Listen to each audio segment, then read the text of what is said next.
तो students, high school के students हमारे जो भी वीडियो देख रहे हैं उन सब के लिए बताना चाहता हूं कि आज उनके लिए मैं सबसे कंफ्यूजिंग ट्रांसलेशन लेके आया हूँ, जिसके लिए आप सबसे ज़्यादा कंफ्यूज होते हैं, जिसको करते समय आप सबसे ज़्यादा परेशान रहते हैं कि इसको किस प्रकार से ट्रांसलेट किया जाए। अगर क्लास में वो सेंटेंस का नाम ले लिया जाए तो आप लोग डर जाते हैं कि शायद ऐसा सेंटेंस किस प्रकार से होगा। आज मैं उस सेंटेंस में उस डर को आपके मन से निकालने आया हूँ। ऐसा सेंटेंस यानी कि जिसको आप लोग पास्ट परफेक्ट के नाम से जानते हैं। पास्ट परफेक्ट टेंस क्यों कठिन होता है? क्योंकि ये दो सेंटेंसों के मेल से मिलता है और आप हमेशा कंफ्यूज रहते हैं कि पास्ट परफेक्ट टेंस को किस प्रकार से ट्रांसलेट किया जाए। तो आज आपकी वो कंफ्यूजन, वो डर मैं आपके मन से निकाल दूंगा। तो hello students, welcome to excellence classes. और चलिए चलते हैं अपनी क्लास की तरफ और देखते हैं कि पास्ट परफेक्ट टेंस किस प्रकार से आसानी से ट्रांसलेट किए जाएंगे। बस वीडियो में आखिर तक बने रहिएगा। एकदम वीडियो के आखिरी में मैं आपको ऐसे परफेक्ट कर दूंगा पास्ट परफेक्ट करने के लिए कि आपको कभी उस सेंटेंस से डर नहीं लगने वाला। तो ज्यादा देर ना करते हुए चलिए चलते हैं अपनी क्लास की तरफ और करते हैं अपने पास्ट परफेक्ट टेंस को आज क्रैक। तो स्टूडेंट्स, ये वीडियो लेक्चर थोड़ा सा लंबा होगा और इसको मैंने दो पार्ट में काट दिया है। एक पार्ट जिसमें मैं आज को आपको बेसिक सेंटेंस जो होते हैं पास्ट परफेक्ट टेंस के बेसिक सेंटेंस, उसे मैं आपको क्लियर करूंगा। और अपने दूसरे वीडियो लेक्चर में जो आएगा दूसरे टाइप के सेंटेंस को, पास्ट परफेक्ट का ही दूसरे टाइप का सेंटेंस आएगा, उसमें मैं आपको दूसरा सेंटेंस क्लियर करूंगा जो कि इससे हटके सेंटेंस होता है, थोड़ा सा ऊपर के लेवल का सेंटेंस होता है। तो वहां पे मैं अपने दूसरे वीडियो लेक्चर में आपको टाइप 2 के सेंटेंस को क्लियर करना बताऊंगा। तो आपको वीडियो में आखिरी तक बने रहना है और वीडियो को पूरा देखना है, क्योंकि टाइप 1 का सेंटेंस ऐसा होता है जिसमें आपने अगर अधूरा छोड़ दिया तो आपको टाइप 2 भी पूरा समझ में नहीं आएगा। तो वीडियो आप पूरा देखिएगा। तो पास्ट परफेक्ट टेंस जैसा कि आप जानते हैं कि सारे परफेक्ट टेंस को हम लोग क्या करते हैं, हेड लगाते हैं, वर्ब की थर्ड फॉर्म लगाते हैं, सेंटेंस आराम से ट्रांसलेट हो जाता है। जैसे कुछ सेंटेंस जिसे पास्ट परफेक्ट में भी होता है कि जैसे एग्जांपल ले लिया कि हम रोटी खा चुके थे, हम रोटी खा चुके थे, तो ये हो जाएगा we had eaten the bread. अगर इतने पे ही बस हो जाता तो आप लोगों को डर ही ना लगता कि हम रोटी खा चुके थे, वो घर जा चुका था, हम स्कूल से आ चुके थे। अगर ऐसे सेंटेंस आते तब तो ये कुछ भी था ही नहीं, क्योंकि परफेक्ट टेंस तब तो आप आराम से ही कर सकते थे कि हेड लगाते, वर्ब की थर्ड फॉर्म लगाते और सेंटेंस आराम से ट्रांसलेट हो जाता। लेकिन सेंटेंस जो पास्ट परफेक्ट है, जो डराने वाले सेंटेंस है, वो कुछ इस प्रकार से आते हैं कि मेरे स्कूल पहुंचने से पहले घंटी बज चुकी थी, घंटी बज चुकी थी। और ऐसे सेंटेंस आप लोगों की घंटी बजा देते हैं कि ये डिस्टर्ब कर देते हैं कि करा क्या जाए। दो सेंटेंस मिल गए और दोनों जुड़े हुए हैं, तो ट्रांसलेट किस प्रकार से करें? ऐसे सेंटेंस को ट्रांसलेट करने का एक ट्रिक होता है, एक तरीका होता है। आप इस वर्ड पे ध्यान रखिए। पहले एक चीज आप ध्यान रखिए, अब इसमें कुछ रूल फॉलो करने होते हैं। पहला रूल कि जो कार्य सेंटेंस में सबसे पहले हुआ हो,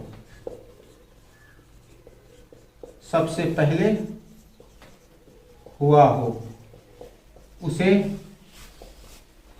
पास्ट परफेक्ट में ट्रांसलेट करते हैं। पास्ट परफेक्ट में ट्रांसलेट करते हैं। अब पास्ट परफेक्ट में ट्रांसलेट करते हैं अर्थात पास्ट परफेक्ट में हम लोग सब्जेक्ट लगाते हैं और इसके साथ हेड लगा देते हैं और वर्ब की थर्ड फॉर्म को यूज कर देते हैं और उसके बाद ऑब्जेक्ट लगा देते हैं। क्लियर? यानी पहले जो सेंटेंस होता है इसमें कुछ इसी प्रकार से करते हैं, लेकिन इसका निगेटिव अफर्मेटिव कुछ अलग प्रकार से होता है। वो धीरे से धीरे करके हम आगे समझेंगे। पहले आप इतना समझ लीजिए कि जो कार्य सेंटेंस में सबसे पहले खत्म हुआ हो। सेंटेंस में जब सेंटेंस ऐसे मिलते हैं तो उसमें दो कार्य आपको नजर आते हैं, दो एक्शन आपको नजर आएंगे। तो उसमें आपको ध्यान रखना है, उसको आपको सेंटेंस को पूरे को ध्यान से पढ़ना है और यह ध्यान रखना है कि आपको कौन सा कार्य पहले समाप्त होता है। जो कार्य पहले समाप्त होता है उसको आप सेट कर लीजिए कि इसे पास्ट परफेक्ट में ट्रांसलेट करना है।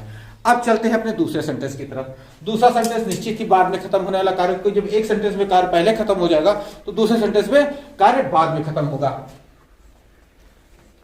तो यहां पे लिखेंगे हम लोग, जिस सेंटेंस में कार्य बाद में खत्म हो उसे हम पास्ट इंडेफिनिट में ट्रांसलेट करेंगे।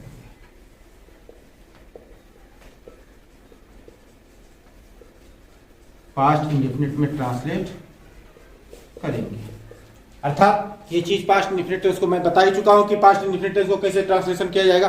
तो जो सेंटेंस पढ़े, जिस सेंटेंस में कार्य बाद में खत्म हो रहा है, उस सेंटेंस को हम लोग पास्ट इंडेफिनिट में ट्रांसलेट करेंगे। क्लियर? पास्ट इंडेफिनिट मतलब हम लोग सब्जेक्ट लगाएंगे और वर्ब सेकंड फॉर्म में यूज कर देंगे और ऑब्जेक्ट लगा देंगे और पास्ट इंडेफिनिट टेंस हो जाएगा। मतलब अब आपको करना क्या है, इन दोनों सेंटेंस को जोड़ना है। तो पहले से नोट कर लीजिए, फिर बताता हूं मैं कि सेंटेंस किस प्रकार से जोड़ा जाएगा। तो अब हम चलते हैं सेंटेंस को, दो सेंटेंस है, दो सेंटेंस को किसी ना किसी ऑर्डर में, किसी ना किसी सीरियल में रखना पड़ेगा। मैंने आपको पहले सेंटेंस में कहा था कि पहले पे आप गोला बना लीजिए। अब ये गोले का मतलब मैं आपको समझाता हूं कि पहले मैंने आपको गोला क्यों बनवा दिया। यहां पे देखिए कि यदि सेंटेंस में पहले शब्द आया हो, पहले शब्द आया तो जो कार्य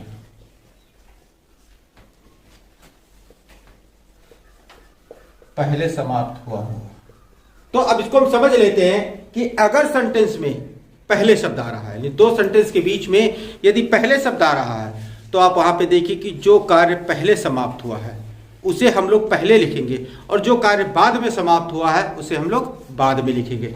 अर्थात पहले सेंटेंस को मैंने क्या बताया था कि पहले बताया था कि जो पहले हुआ कार्य है उसे पास्ट परफेक्ट में ट्रांसलेट करेंगे, अर्थात हेड लगा के वर्ब की थर्ड फॉर्म लगाएंगे, और जो सेंटेंस में कार्य बाद में समाप्त हुआ है उसे हम पास्ट इंडेफिनिट में ट्रांसलेट करेंगे।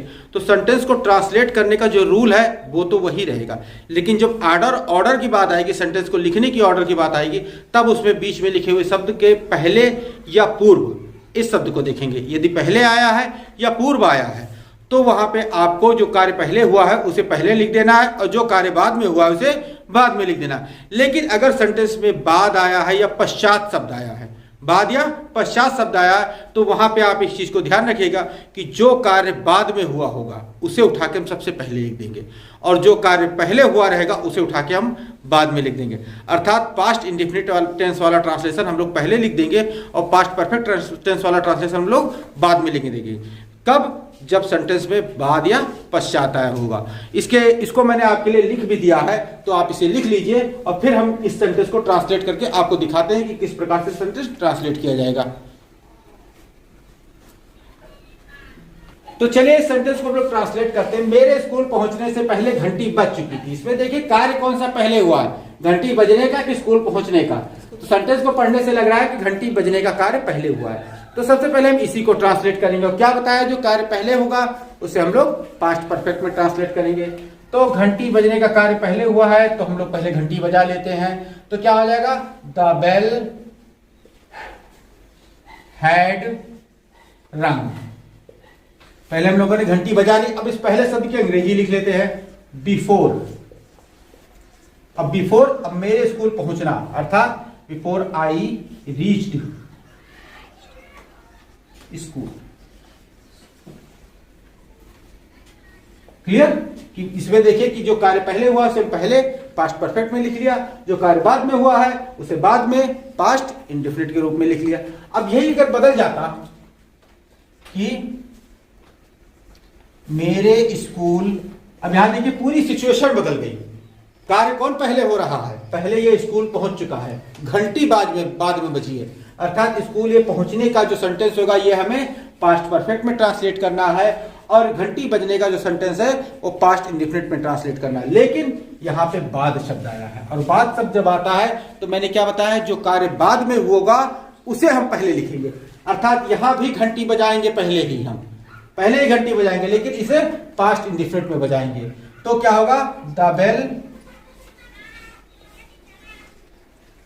Wrong, the bell rang. After यहां लगाएंगे, आफ्टर स्कूल पहुंचने के।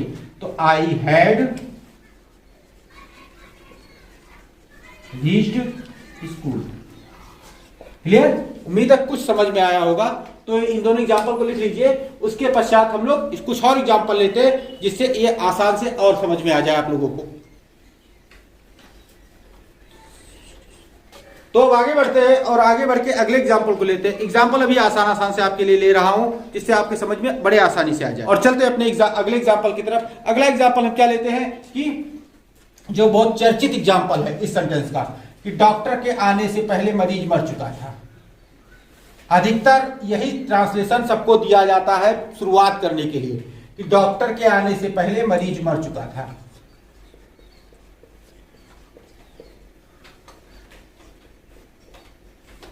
पहले मरीज मर चुका था।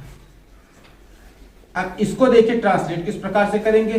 पहले शब्द आया है अर्थात जो कार्य पहले हुआ होगा उसे हम लिखेंगे। तो पहले डॉक्टर नहीं आया, पहले मरीज मरा है, तो यहां पे लिखेंगे द पेशेंट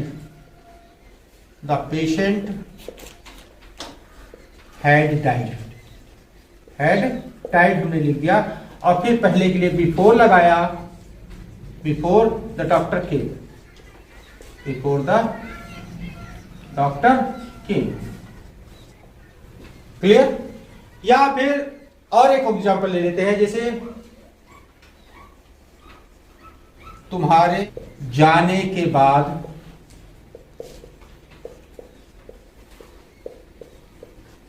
पिताजी ने खाना खाया था।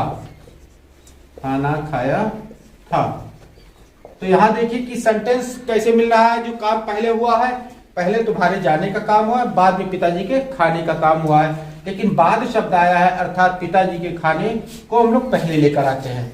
तो यहां पे लिखेंगे फादर टुक फूड, पिताजी ने खाना खाया।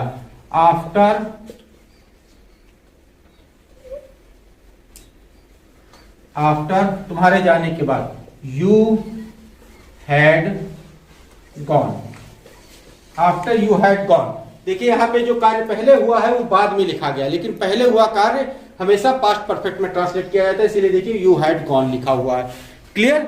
अब एक और एग्जांपल ले लेते हैं जिससे और आसानी से हो जाए क्लियर। चलिए एक एग्जांपल लेते हैं कि शक्तिमान।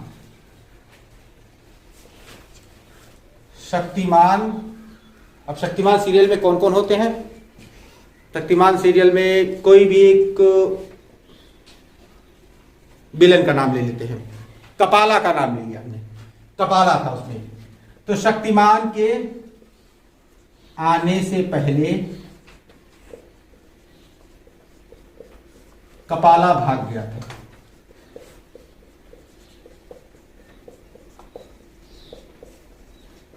ये आजकल के स्टूडेंट को समझ में आने वाली चीज नहीं, क्योंकि कपाला और शक्तिमान ये बहुत पुराने सीरियल है, लेकिन ये था, ये सीरियल थे, इसमें ये शक्तिमान भी था, एक कपाला नाम का विलेन भी था।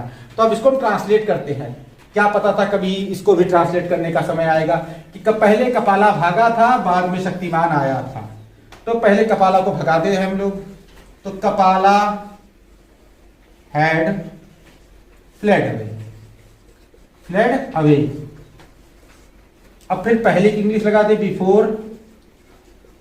अब शक्तिमान, बिफोर शक्तिमान केम। क्लियर? उम्मीद है कि ये सेंटेंस आपको समझ में आ गया होगा। अब कंफ्यूज हो रहेंगे आपको कि इसमें कहीं निगेटिव आ जाए तब हम क्या करेंगे, इंट्रोगेटिव आ जाए तब हम क्या करेंगे। तो पहले से नोट कर लीजिए, फिर मैं आपको बताता हूं कि इसका निगेटिव आए तब आप क्या करेंगे और इसका इंट्रोगेटिव आए तब आप क्या करेंगे।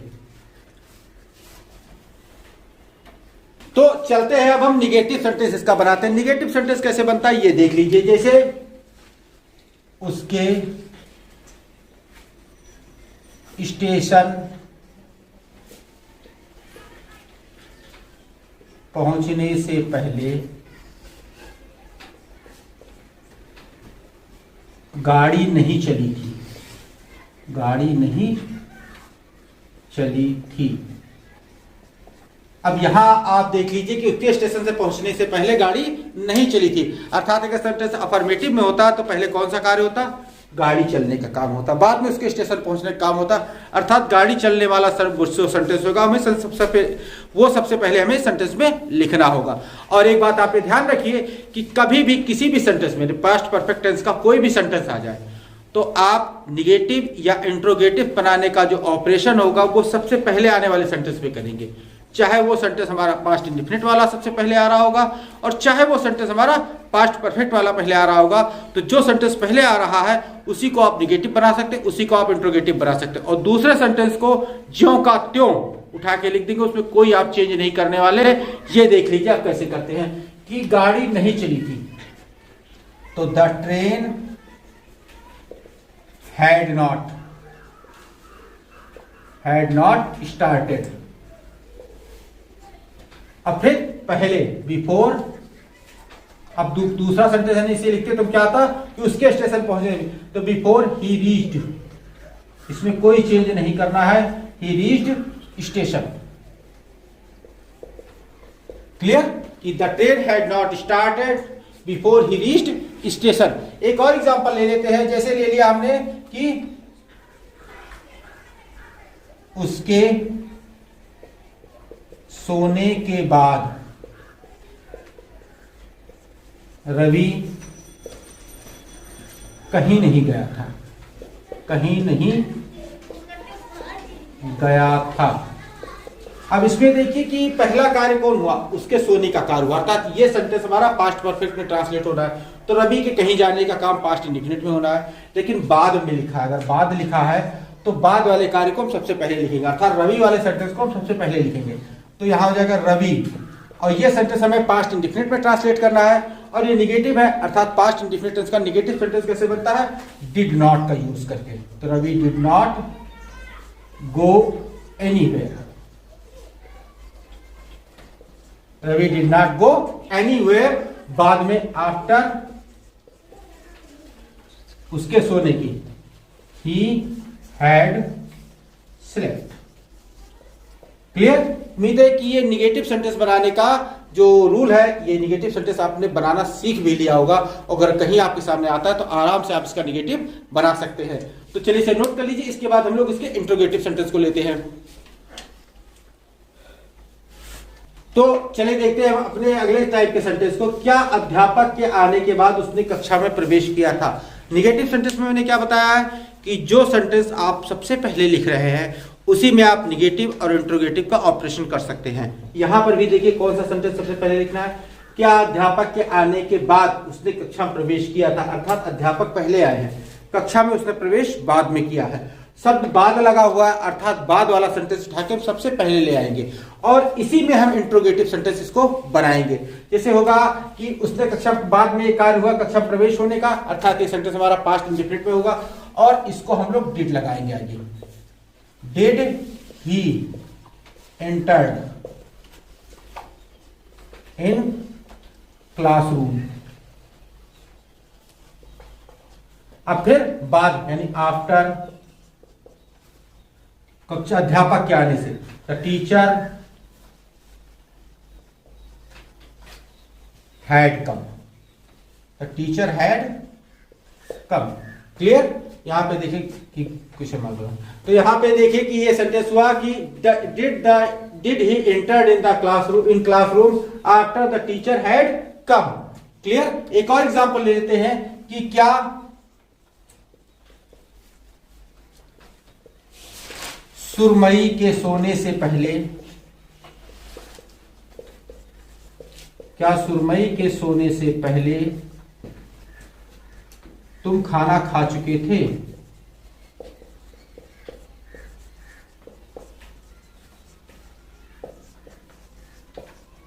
अर्थात खाना खाने का काम पहले हुआ, सुरमई के सोने का काम बाद में हुआ। तो खाना खाने वाला जो सेंटेंस है, क्लॉज है, इसे हम पहले लिखेंगे। तो और ये पहले हो रहा है, अर्थात इसको हम लोग हैड लगा के बनाएंगे। तो had you taken food, had you taken food. और पहले लगा हुआ है कि यहां पे पहले शब्द आ रहा है तो पहले के लिए हम लोग आएंगे बिफोर। अब सुरमई का सोना अर्थात बाद में आ रहा है तो इसे हम पास्ट इंडेफिनिट में ट्रांसलेट करेंगे। तो बिफोर सुरमई स्लेप्ट। क्लियर? उम्मीद है कि ये सेंटेंस भी आपको समझ में आ गया होगा कि ये इंट्रोगेटिव और ये निगेटिव किस प्रकार से बनाया जाता है। अब कहीं पे अगर आपको इंट्रोगेटिव निगेटिव सेंटेंस आ जाए तो वहां पे क्या करेंगे, वहां पर भी यही रूल अपनाएंगे। पहले जो आ रहा है उसी में जो कुछ ऑपरेशन करना है आपको करेंगे, चाहे निगेटिव बनाना हो, चाहे इंट्रोगेटिव बनाना हो, चाहे इंट्रोगेटिव निगेटिव बनाना हो। जो सेंटेंस आप सबसे पहले लिख रहे हैं उसी को आप जो मन का है वो कीजिए।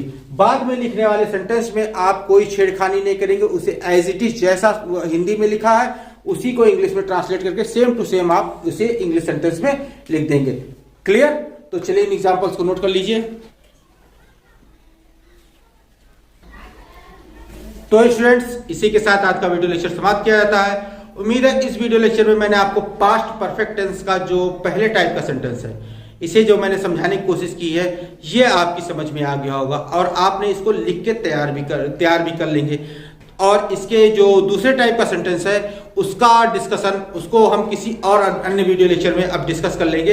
ये क्योंकि ये वीडियो लेक्चर इससे ज़्यादा अगर मैंने बनाया तो आप लोगों के समझ में बहुत कम आएगा, आप जो मैंने बताया ये भी भूल जाएंगे। तो इसके दूसरे टाइप के सेंटेंस का डिस्कस हम किसी अन्य वीडियो लेक्चर में करेंगे, लेकिन करेंगे जरूर। इसका दूसरा टाइप यदि आप नहीं जान पाए तो आपके लिए दिक्कत का सामना करना पड़ेगा। और दूसरे टाइप का सेंटेंस बहुत ही इंपॉर्टेंट सेंटेंस होता है। तो दूसरे टाइप के सेंटेंस को अगर हम दूसरे वीडियो लेक्चर में डिस्कस करेंगे तो आप वहां पे तभी पहुंच पाएंगे जब आप मेरे चैनल को सब्सक्राइब करके रखेंगे और साथ ही साथ बेल नोटिफिकेशन भी ऑन करके रखेंगे, क्योंकि जैसे दूसरे टाइप का सेंटेंस वीडियो अपलोड होता है तो नोटिफिकेशन ऑन होने के कारण आपको तुरंत ही उसका नोटिफाई मिल जाएगा और आप उस वीडियो को देख सकेंगे। तो वीडियो लेक्चर यदि अच्छा लगा हो तो लाइक कर दीजिए और साथ ही साथ अपने दोस्तों में सब में शेयर कर दीजिए। और अगर दूसरा वीडियो लेक्चर देखना हो, ये वीडियो लेक्चर आपको अच्छा लगा हो, इससे आपने कुछ भी सीखा हो, तो निश्चित ही आप दूसरा वीडियो लेक्चर देखेंगे। तो उसके लिए आपको मेरे चैनल को सब्सक्राइब करना होगा। तो चैनल को बिना सब्सक्राइब किए हुए जाइएगा नहीं। तो मिलते हैं अपने नेक्स्ट वीडियो लेक्चर में। Till then stay tuned with our channel, keep watching, keep learning, take care, thank you and bye.